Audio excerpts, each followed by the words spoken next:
अमेरिका ने जब से ईरान के सबसे महत्वपूर्ण क्षेत्र खार्क पे हमला किया है, काफ़ी नाराज़ है ईरान, और उसने यूएई को खुली चेतावनी दे दी है, क्योंकि ईरान का कहना है कि जिसके भी सहयोग से अमेरिका हमारे ऊपर हमला करेगा वो हमारा दुश्मन है। उसी सिलसिले में आज उसने यूएई को खुली चेतावनी दी है और उसने कहा है कि अपने इलाके को खाली कर दो। अमेरिकी मिसाइल हमले के बाद ईरान का गुस्सा 7वें आसमान पर है। यूएई के ठिकानों पर हमले की धमकी दे दी है आईआरजीसी ने, और उसने कहा है कि अमेरिकी बेस से यूएई के लोग फ़ौरन हट जाएं, हम अमेरिकन पर हमला करेंगे, अमेरिकन बेसिस पे हमला करेंगे।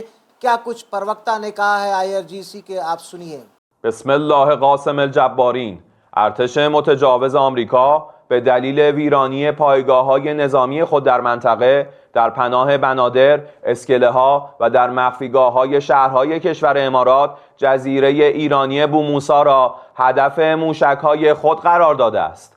به سران کشور امارات اعلام می‌داریم جمهوری اسلامی ایران حق مشروع خود می‌داند در دفاع از حاکمیت ملی و سرزمین خود مبدأ شلیک موشک‌های دشمن آمریکایی را در بنادر کشتیرانی، اسکله‌ها و مخفیگاه نظامیان آمریکا در پناه برخی از شهرهای امارات را مورد اصابت و هدف قرار دهد. از مردم مسلمان کشور امارات و مراکز جمعیتی می‌خواهیم نسبت به تخلیه بنادر، اسکله‌ها و مخفیگاه آمریکایی‌ها در شهرهای امارات اقدام نمایند تا آسیبی به آنها نرسد.